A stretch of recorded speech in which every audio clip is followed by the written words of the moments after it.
Hello friends, എല്ലാവർക്കും നമസ്കാരം. നിങ്ങൾ എവരും കാത്തിരിക്കുന്ന നയനുടെയും ആദർശിന്റെയും നാളത്തെ വിശേഷത്തിലേക്ക് എല്ലാ കൂട്ടുകാർക്കും സ്വാഗതം. എല്ലാവർക്കും നല്ലൊരു ശുഭരാത്രിയൊക്കെ നേർന്നുകൊണ്ട് നമുക്ക് നാളത്തെ വിശേഷത്തിലേക്ക് കടക്കാം. അതിനു മുമ്പായിട്ട് ആരെങ്കിലും നമ്മുടെ ചാനൽ ആദ്യമായിട്ട് കാണുന്നുണ്ടെങ്കിൽ ഒന്ന് സബ്സ്ക്രൈബ് ചെയ്തു വെച്ചോളൂ. അതിനോടൊപ്പം മാക്സിമം എല്ലാവരും നമ്മുടെ വീഡിയോ ലൈക്ക് അടിച്ചിട്ട് കാണാൻ വേണ്ടി ശ്രദ്ധിക്കണേ. നമ്മുടെ വീഡിയോ ഇഷ്ടപ്പെടുകയാണെങ്കിൽ അപ്പൊ ഏതായാലും നമുക്ക് വിശേഷത്തിലേക്ക് തന്നെ കിടക്കാം. അവസാനമായിട്ട് കണ്ട സീൻ എന്ന് പറഞ്ഞാൽ നവ്യ കാര്യങ്ങളൊക്കെ നയനിയോട് പറയുകയാണ്. നയനി ഇത് കേട്ടപ്പം ഞെട്ടിപ്പോയി. അനാമികയുടെ അമ്മയും ഒക്കെ ചേർന്നിട്ടാണ് ഈ ക്രൂരത കാണിച്ചത്. നവ്യയുടെ കുഞ്ഞിനെ കൊല്ലാൻ വേണ്ടിയാണ് അവര് പാലിൽ വിഷം കലർത്തിയത്. അതാണ് അമ്മായി കുടിച്ചത് എന്ന് കേട്ടതും വല്ലാത്തൊരു ഷോക്കായി പോയിട്ടോ. അപ്പോഴത്തേക്കും നയന പറഞ്ഞു, നിന്നോട് ഇത് ആരാ പറഞ്ഞത് എന്നിങ്ങനെ ചോദിച്ചപ്പോഴത്തേക്കും പറഞ്ഞു, എന്നോട് പറഞ്ഞത് ഞാൻ പറഞ്ഞല്ലോ. എന്നോട് ആരും പറഞ്ഞല്ല, ഞാൻ ഒളിഞ്ഞു നിന്ന് കേട്ടത് തന്നെയാണ്. അഭിയും അഭിയുടെ അമ്മയ്ക്കും ഈ കാര്യങ്ങളൊക്കെ അറിയായിരുന്നു. ഏതായാലും എല്ലാവരും അറിഞ്ഞുകൊണ്ടാണ് ഇവിടെ ഓരോന്ന് കാണിച്ചു കൂട്ടുന്നത്. സൂക്ഷിച്ചാൽ നമുക്ക് പ്രശ്നമില്ല, പക്ഷെ നമ്മുടെ ജീവനും ജീവിതവും ഒക്കെ ആപത്താണ് ഇവരുടെ ആ ഒരു സാമീപ്യത്തില്. അതുകൊണ്ട് തന്നെ നയനെ, നീ ആണെങ്കിലും ഞാനാണെങ്കിലും ഇനി സൂക്ഷിച്ചേ മുന്നോട്ടേക്ക് പോകാൻ പറ്റത്തുള്ളൂ എന്ന് പറഞ്ഞു. അപ്പോഴത്തേക്ക് നയന പറഞ്ഞു, ചേച്ചി ഇനി വേറെ ആരും തരുന്ന ഒന്നും കഴിക്കാൻ നിൽക്കരുത്. അങ്ങനെ കഴിക്കാൻ നിന്ന് കഴിഞ്ഞാൽ ഇനി എന്താ ഉണ്ടാകാൻ പോകുന്നതെന്നൊന്നും അറിയില്ല. ഇനി ഇത് 5 മാസമായി, ഒരു 4 മാസം കൂടെ എങ്ങനെയെങ്കിലും ഉന്തിത്തള്ളി നീക്കണം. ഏതായാലും ഞാൻ ഉണ്ടാക്കി തരുന്നത് ചേച്ചി കഴിച്ചോ, അതുപോലെ എന്റെ അമ്മായിയമ്മ ഉണ്ടാക്കി തരുന്നതും ചേച്ചി കഴിച്ചോ, പ്രശ്നമില്ല. കാരണം ഒരിക്കലും അമ്മ ഒരാളെ കൊല്ലാനായിട്ട് ശ്രമിക്കില്ല. വേറെ ആരും ഉണ്ടാക്കി തരുന്നത് ചേച്ചി കഴിക്കാൻ നിൽക്കരുത്. അതിപ്പോ ചേച്ചിയുടെ അമ്മായിയമ്മ ആണെങ്കിൽ കൂടി ഉണ്ടാക്കി തരുന്നത് കഴിക്കാൻ വിശ്വസിച്ച് കഴിക്കരുത് എന്ന് പറഞ്ഞപ്പം അതൊക്കെ ഞാൻ പണ്ടേ നിർത്തിയതാ. അല്ലെങ്കിലും എനിക്ക് അവരെ ഇപ്പം നന്നായിട്ട് അറിയാം. ഇന്നേ എനിക്ക് ആ ഒരു ജ്യൂസിൽ എന്തോ മരുന്ന് കലർത്തിയിട്ടുണ്ടായിരുന്നു. അത് ഞാൻ അഭിക്ക് കൊടുത്തത് കൊണ്ടാണല്ലോ അഭി ചൊറിഞ്ഞ് പെടച്ചു കുത്തി ഓടിയത്. അതും അനാമികയുടെ ആ ഒരു തന്ത്രങ്ങളിലൊക്കെ പെട്ടത് തന്നെയാണ്. അതുകൊണ്ട് ഒരു കാര്യം ഇനി ചെയ്യണം, വേറൊന്നുമല്ല, കേസ് കൊടുക്കാൻ പറയണം. നമ്മൾ ഇനിയിപ്പോ എത്ര പറഞ്ഞാലും ഇവിടെ ആരും വിശ്വസിക്കാൻ പോകുന്നില്ല. നമ്മൾ എന്തൊക്കെ പറഞ്ഞു കഴിഞ്ഞാലും ആരും വിശ്വസിക്കത്തില്ല. നമ്മുടെ കയ്യിൽ തെളിവില്ല. ഞാൻ ആ ഒരു സമയത്ത് വീഡിയോ എടുക്കാനും ഒന്നും എനിക്ക് പറ്റിയില്ല ചേച്ചി. അതുകൊണ്ട് കേസുമായിട്ട് മുന്നോട്ടേക്ക് പോയാൽ കുഴപ്പമില്ല. അതുകൊണ്ട് കേസ് കൊടുക്കണം എന്ന് പറഞ്ഞപ്പോഴത്തേക്കും ആദർശേട്ടൻ കേസുമായിട്ട് തന്നെ മുന്നോട്ട് പോയിട്ടുണ്ട്. ആദർശേട്ടൻ അതുകൊണ്ട് കേസൊക്കെ അതിൻ്റെതായ രീതിയിൽ നടക്കും എന്നിങ്ങനെ പറയാണ് കേട്ടോ. ഏതായാലും കേസൊക്കെ പോയിട്ടുണ്ട്. ഇതിനിടയിൽ നമ്മുടെ ആദർശി കേസ് അന്വേഷിക്കാൻ വേണ്ടി കൊടുത്തിട്ടൊക്കെ ഉണ്ട്. അപ്പൊ അതുകൊണ്ട് തന്നെ കേസ് അതിൻ്റെതായ രീതിയിൽ നടക്കുന്നുമുണ്ട്. കള്ളം വെളിച്ചത്ത് കൊണ്ടുവരാൻ തന്നെയാണ് തീരുമാനിച്ചിരിക്കുന്നത്. ആദർശം അല്ലെങ്കിൽ നയനയാണ് കള്ളി എന്ന ആ ഒരു ഇതിൽ തന്നെയാണല്ലോ മുന്നോട്ടേക്ക് പോകത്തുള്ളൂ. അപ്പൊ നയന പറയുന്നുണ്ട് നവ്യോട്, ഈ കേസിന്റെ കാര്യം നീ ആരോടും പറയാൻ നിൽക്കണ്ട. കാര്യം വേറൊന്നുമല്ല, ഈ കേസ് ആരും അറിയാതെ തന്നെയാണ് അനന്തപുരി തറവാട്ടിന് ഒരു കോട്ടവും പറ്റാതെയാണ് അന്വേഷിക്കുന്നത്. അപ്പൊ അതുകൊണ്ട് ഈ കേസിന്റെ കാര്യം വേറെ ആരും അറിഞ്ഞിട്ടില്ല എന്നൊക്കെ പറയുന്നുണ്ട് കേട്ടോ. അപ്പൊ ഇതേ സമയമാണെങ്കിൽ നമ്മുടെ ദേവയാനി കിച്ചണിൽ ഇങ്ങനെ നിൽക്കുകയാണ്. കിച്ചണിൽ നിൽക്കുമ്പോഴത്തേക്കും അവിടെ ജാനകി ഉണ്ട്. ജാനകി ഇങ്ങനെ ഭക്ഷണങ്ങളൊക്കെ ഉണ്ടായിക്കൊണ്ടിരിക്കുമ്പോഴത്തേക്കും ജാനകി തന്നെ പറയുന്നുണ്ട്, നമ്മൾ ഈ അടുക്കളയിൽ കിടന്ന് കഷ്ടപ്പെടുകയും കയറി വന്ന 2 മരുമക്കൾ അവിടെ സുഖിക്കുകയും ചെയ്യുക. അർഹത ഇല്ലാത്തവരാണ് ഇവിടെ ഇപ്പം സുഖം അനുഭവിച്ചുകൊണ്ടിരിക്കുന്നത്. എന്തിനാ ഇടത്തെ അവിടെ അടുക്കള കയറ്റി നോർത്തോണ്ട് എന്തെങ്കിലും സംഭവിക്കാൻ പോകുന്നുണ്ടോ എന്ന് ചോദിച്ചപ്പോഴത്തേക്കും പലതും സംഭവിക്കാൻ പോകുന്നുണ്ട്. അതുകൊണ്ടാണല്ലോ ഞാൻ അവളെ അടുക്കളയെ കയറ്റാത്തത്. അല്ല, ഇനിയിപ്പം ഏടത്തിക്ക് സംശയമുണ്ടോ അവള് പാലിൽ വല്ല വിഷം കലർത്തി തരുമോ, അല്ലെങ്കിൽ ഭക്ഷണത്തിൽ വിഷം കലർത്തി തരുമോ എന്ന്? അങ്ങനെ സംശയം ഉണ്ടെന്ന് കൂട്ടിക്കോ. ഏതായാലും കേസ് അന്വേഷണത്തിന് പോയിട്ടുണ്ടല്ലോ. അപ്പൊ അതുകൊണ്ട് തന്നെ ഇനിയിപ്പം ആര് ചെയ്തതാണെങ്കിലും അത് കണ്ടുപിടിക്കുക തന്നെ ചെയ്യും. പിന്നെ അനാമികയുടെ മാല പോയ കേസും അങ്ങനെ എല്ലാ കേസും കൂടെ ഒരുമിച്ച് അന്വേഷിക്കാൻ തന്നെയാണ് തീരുമാനിച്ചിരിക്കുന്നത്. അപ്പൊ കേസ് അതിൻ്റെതായ വഴിക്ക് പോട്ടെ. ആരാണിത് ചെയ്തതെന്ന് നമുക്ക് മനസ്സിലാക്കാമല്ലോ എന്നിങ്ങനെ പറയാണ് കേട്ടോ ജാനകി. പക്ഷെ നമ്മുടെ ജാനകിക്ക് അറിയില്ലല്ലോ. ജാനകിക്ക് ഈ വിഷം കൊടുത്ത കാര്യമോ ഒന്നും ജാനകിക്ക് അറിയില്ല. ജാനകിക്ക് അറിയാവുന്ന ആകെ കാര്യം എന്ന് പറഞ്ഞിട്ടുണ്ടെങ്കിൽ അനാമികക്ക് ഇവരോട് ദേഷ്യം ഉണ്ടെന്ന് അറിയാം, പക്ഷെ വിഷം കൊടുത്തെന്നൊന്നും അറിയില്ല. അപ്പൊ വിഷം കൊടുത്തതെന്ന് ജലജ ഇവര് പറയുന്നത് ഒളിച്ചു നിന്ന് കേട്ടതാണ്. അങ്ങനെയാണ് ജലജയും അറിഞ്ഞത്. അപ്പൊ ജാനകിക്ക് അറിയില്ലല്ലോ. അപ്പൊ ജാനകി പറയുന്നുണ്ട്, അത് വേറെ ആരുമല്ല അങ്ങനെ വിഷം തന്നിട്ടുണ്ടെങ്കിൽ അത് നയനയോ നവ്യോ തന്നെ ആയിരിക്കാം. ഇതിൽ നവ്യാകാൻ വഴിയില്ലല്ലോ, നയന തന്നെ ചിലപ്പോൾ ആയിരിക്കാം എന്നൊക്കെ ഇങ്ങനെ പറഞ്ഞപ്പോഴത്തേക്കും അതിപ്പോ നമുക്ക് ഒരു പ്രൂഫും ഇല്ലാതെ കണ്ടുപിടിക്കാൻ പറ്റത്തില്ലല്ലോ. എന്തെങ്കിലും പ്രൂഫ് വേണ്ടേ അതിനാണല്ലോ പോലീസ് അന്വേഷിക്കുന്നത്. ഇപ്പൊ വേറെ ഒന്നും അല്ല വേണ്ടത്. എനിക്കിപ്പോ സ്വസ്ഥതയും സമാധാനവും ജാനകി വേണ്ടത്. എനിക്ക് അച്ഛന്റെ അമ്മയുടെയും അതുപോലെ തന്നെ എന്റെ മോന്റെ ഒക്കെ ഇഷ്ടം നോക്കിയിട്ട് എങ്ങനെയും തട്ടിയും മുട്ടിയൊക്കെ അങ്ങ് ജീവിച്ചു പോകണം. മരണത്തിന്റെ വഴിവക്കിൽ നിന്നാണല്ലോ ഞാൻ തിരിച്ചെത്തിയത്. അതുകൊണ്ട് ഇനി ആരെയും ദ്രോഹിക്കാതെ പോകാൻ തന്നെയാണ് ഞാൻ തീരുമാനിച്ചിരിക്കുന്നതെന്ന് ഇങ്ങനെ പറഞ്ഞപ്പോഴത്തേക്കും ജാനകി ചോദിക്കുകയാണ്, അപ്പൊ പിന്നെ നയനെയും ദ്രോഹിക്കാൻ ഉദ്ദേശം ഇല്ലായിരിക്കും അല്ലേ? അവളെ ദ്രോഹിക്കാൻ ഉദ്ദേശം ഉണ്ടോന്ന് ചോദിച്ചാൽ അവൾ എനിക്ക് ഇഷ്ടമില്ലാത്ത മരുമകൾ തന്നെയാണ് ഇപ്പോഴും. പക്ഷെ എന്റെ മകൻ ഒരുപാട് സ്നേഹിക്കുന്ന ഭാര്യയാണ്. അപ്പൊ അതിൻ്റെതായ രീതിയിൽ നോക്കുമ്പോൾ ഞാൻ ഇനിയിപ്പം എത്ര അകറ്റാൻ ശ്രമിച്ചു കഴിഞ്ഞാലും അവര് രണ്ടും അകലാൻ പോകുന്നില്ല. അത് അച്ഛനും അമ്മയും എപ്പോഴും പറയുന്നതല്ലേ. ഇനിയിപ്പം ആദർശിന് നയനയില്ലാതെ ജീവിക്കാൻ പറ്റില്ലെന്ന് തന്നെയാണ് പറയുന്നത്. അപ്പൊ പിന്നെ ഞാൻ മസിൽ പിടിച്ചു നിന്നിട്ട് കാര്യമില്ലല്ലോ. പിന്നെ ഞാൻ അനാമികയുടെ അത്രയും സ്നേഹമൊന്നും ഒരിക്കലും നയനയ്ക്ക് കൊടുക്കില്ല.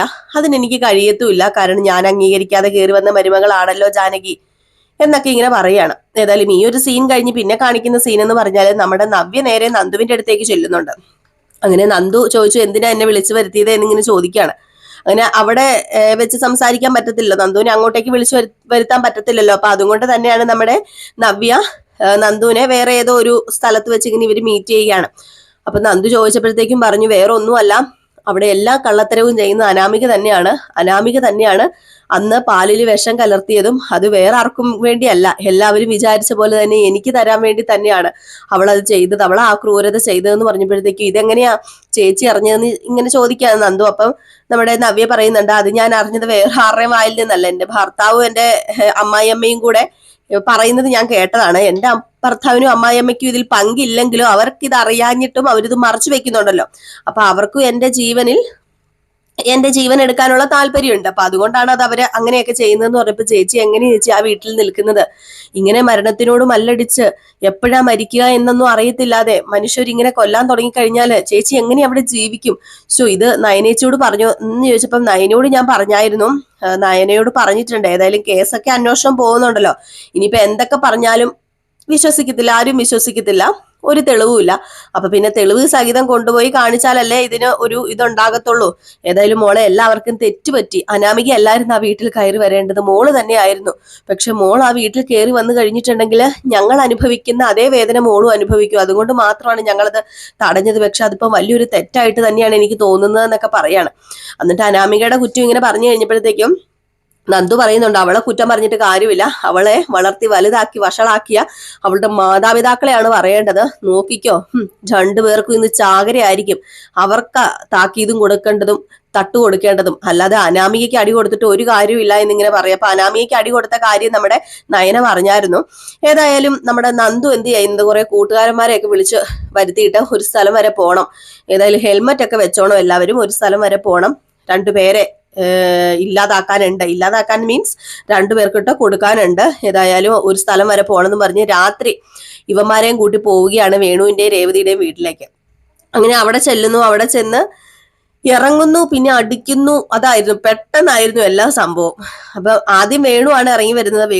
വേണുവിനിട്ട് കൊടുത്ത ഒച്ച കേട്ട് പെട്ടെന്ന് രേവതി ഇറങ്ങി വന്നിട്ട് ഇതെന്താന്ന് ചോദിച്ചോണ്ട് വന്നു കഴിഞ്ഞപ്പോഴത്തേക്ക് രേവതിക്കിട്ടും കൊടുക്കുകയാണ്. അങ്ങനെ രണ്ടുപേർക്കിട്ടും തലങ്ങനും വിലങ്ങനും നന്ദുവും അതുപോലെ തന്നെ നന്ദുവിന്റെ കൂട്ടുകാരും കൂടെ കൊടുക്കുന്നുണ്ട്. ലാസ്റ്റ് നന്ദുവിന്റെ മുഖം വേണുവിന് മനസ്സിലാകുന്നുണ്ട് കേട്ടോ. പക്ഷെ വേണു ഒരു മിന്നായം പോലെയാണ് കാണുന്നത്. നന്ദു ആണെന്ന് ഇവർക്ക് അറിയാലോ. നന്ദു അല്ലാതെ വേറെ ശത്രുത ആരുമില്ലല്ലോ. അപ്പൊ അതുകൊണ്ട് തന്നെ അപ്പൊ ഇതിനിടയിലാണെങ്കിൽ നമ്മുടെ അനാമിക വിളിച്ച് കാര്യങ്ങളൊക്കെ പറയുകയും ചെയ്തു. സത്യങ്ങളൊക്കെ എല്ലാം അറിഞ്ഞിട്ടുണ്ടമ്മേ നവ്യ ഇപ്പം എന്റെ കർണക്കുറ്റി പോച്ചിട്ടിരിക്കുകയാണ്. അവൾ എന്നെ അടിച്ചു, അവളുടെ അനിയത്തി എന്നെ അടിച്ചു, ഇപ്പൊ അവളും കൂടെ എന്നെ അടിച്ചു, ഇനി നയനയും കൂടെ എന്നെ അടിക്കാനുള്ളൂ. അതിനു മുമ്പ് ഇവളുമാരെ നിലംപരിശാക്കണം എന്നൊക്കെ പറഞ്ഞ് ഇങ്ങനെ വെച്ചേക്കായിരുന്നു. അതിന്റെ ഇടയിലാണ് ഇങ്ങനെ ഒരു സംഭവം ഉണ്ടാകുന്നത്. ഈ സമയത്ത് നമ്മുടെ നയനയും ആദർശം നല്ലൊരു ലവ് സീനിലൊക്കെ അങ്ങ് മുന്നോട്ടേക്ക് പോവുകയാണ്. വാലന്റൈൻസ് ഡേ ആയതുകൊണ്ട് തന്നെ അവര് അതിൻ്റെതായ പ്രിപ്പറേഷനിലൊക്കെയാണ് കേട്ടോ. അപ്പം അവരെപ്പോഴും റൊമാൻസിലും ആ ഒരു റൊമാൻസ് മൂഡിലൊക്കെ തന്നെയാണ് ഉള്ളത്. ഇതൊന്നും അവരെ ബാധിക്കുന്ന കേസേ അല്ല എന്ന് പറഞ്ഞുകൊണ്ടാണ് അവർ ആ ഹണിമൂൺ വൈബിൽ തന്നെയാട്ടോ ഉള്ളത്. അപ്പൊ ഇങ്ങനെയുള്ള കുറച്ച് സീനുകളൊക്കെ കാണിക്കുന്നുണ്ട്. ഏതായാലും നമുക്ക് കാത്തിരുന്ന് തന്നെ കാണാം എന്തൊക്കെയാ സംഭവിക്കാൻ പോകുന്നതെന്ന്. ഇനിയിപ്പോ കാണാൻ പോകുന്ന സീനുകൾ എന്നൊക്കെ പറഞ്ഞാല് നമ്മുടെ അനാമിക നിലംപരിശാകുന്നത് തന്നെയാണ്. നമ്മുടെ നന്ദുവും അനിയും വീണ്ടും സ്നേഹത്തിലാകാൻ തുടങ്ങുകയാണ്. നമ്മൾ ചിന്തിച്ചു കഴിഞ്ഞിട്ടുണ്ടെങ്കിൽ ഇവരുടെ ബന്ധത്തെ നമുക്ക് സപ്പോർട്ട് ചെയ്യാൻ പറ്റില്ല. കാരണം ഒരു വിവാഹം കഴിഞ്ഞൊരു പയ്യനാണ് നന്ദുവും, അത് വിചാരിക്കണം എന്നൊക്കെ ചിന്തിക്കുന്നവരുണ്ടായിരിക്കാം. ഒരു അവിഹിതത്തിലേക്കാണല്ലോ ഇത് പോകുന്നതെന്നൊക്കെ ഉണ്ടായിരിക്കാം എല്ലാവർക്കും. അപ്പൊ നമുക്ക് അനാമികേനെയും കൂടി സപ്പോർട്ട് ചെയ്യേണ്ടി വരുമെന്ന് തോന്നും. പക്ഷെ അനാമികനെ പോലൊരു പെണ്ണിനെ ഒരാൾക്ക് ഉൾക്കൊള്ളാൻ കഴിയില്ല. ഇങ്ങനെ വീട്ടിൽ പ്രശ്നമൊക്കെ ഉണ്ടാകുമ്പോഴാണോ മറ്റു ബന്ധങ്ങളൊക്കെ തേടി ആണുങ്ങൾ പോകുന്നത്. അപ്പൊ അതുകൊണ്ട് തന്നെയാണ് നമ്മുടെ അനാമിക എന്താ പറയാ, അനാമികനെ നമുക്ക് ഉൾക്കൊള്ളാൻ കഴിയാത്തത്. പക്ഷെ വേറൊരു രീതിയിൽ അനാമിക പാവമായിരുന്നെങ്കിൽ അനി ചെയ്യുന്നത് തെറ്റാണെന്ന് നമ്മളെല്ലാവരും കണ്ടേനെ, അതൊരു അഭിഹിതമായി നമ്മൾ കണ്ടേനെ. പക്ഷെ ഇതിപ്പോ അഭിഹിതമായി കാണാൻ പറ്റില്ല. കാരണം നമ്മുടെ നന്ദുവും അനിയും തമ്മിൽ വേറൊരു കണക്ഷനും ഇല്ല എങ്കിൽ പോലും മനസ്സിൽ സ്നേഹമുണ്ട്, അങ്ങനെ മാത്രമേ ഉള്ളൂ. അപ്പൊ ഇങ്ങനെ കുറച്ചുപേര് കമന്റ്സ് ഒക്കെ ഇടുന്ന കണ്ടു, ഞാനിങ്ങനെ അനാമികയുടെ കൂടെയാണ്. അനാമിക ഒരു ഭാര്യയല്ലേ, ഏതൊരു ഭാര്യയ്ക്കും സഹിക്കുന്ന കാര്യമാണ് അനാമിക ചെയ്യുന്നതെന്ന്. ഒരു ഭാര്യയും ചെയ്യാത്ത കാര്യം കൂടെയാണ് അനാമിക ചെയ്യുന്നത്, അത് നമ്മൾ മറക്കരുത്. പിന്നെ ഈ കഥയിൽ ചോദ്യമില്ല, ഇതൊക്കെ കാണുക, ആസ്വദിക്കുക, അത് അവിടെ തള്ളിക്കളയല്ല. നമ്മൾ ഇത് ഉൾക്കൊണ്ട് ഇത് നമ്മുടെ മാതൃകയാക്കി എടുക്കുക, ഇത് ഒരു ഗുണപാഠമാക്കാനൊന്നും ഇല്ലാട്ടോ നമ്മുടെ ഈ കഥകളൊന്നും. കാണുക, ആസ്വദിക്കുക. നമുക്ക് സമയം കിട്ടുമ്പോൾ നമ്മൾ കാണുക, ആസ്വദിക്കുക, അത്ര മാത്രമേ ഉള്ളൂ. അതിൽ കൂടുതൽ നമ്മൾ ചകഞ്ഞ് തപ്പിപ്പിടിച്ച് അതിന്റെ ഗുണപാഠമൊന്നും കണ്ടുപിടിക്കാതിരിക്കുന്നതാണ് നല്ലത്. അങ്ങനെയുള്ള ഗുണപാഠങ്ങളൊന്നും നമുക്ക് കിട്ടാനും പോകുന്നില്ലേ. അപ്പൊ എല്ലാവരും കാത്തിരിക്കുക. നാളെ രാവിലെ കറക്റ്റ് 7:30 ആകുമ്പം നമ്മൾ ഫുൾ വിശേഷമായിട്ട് വരുന്നതായിരിക്കും. പിന്നെ നമ്മുടെ രേവതിയുടെയും സച്ചിയുടെയും നാളത്തെ വിശേഷം നമ്മൾ ഇട്ടിട്ടുണ്ട്. അതിന്ന് ഉച്ചയ്ക്ക് 2 മണിയോട് കൂടി നമ്മൾ ഇടുന്നതാണ് കേട്ടോ. രേവതിയുടെയും സച്ചിയുടെയും പ്രേമ വിശേഷം, ഫുൾ വിശേഷം എന്നും രാവിലെ 6:53 ഇടുന്നതാണ്.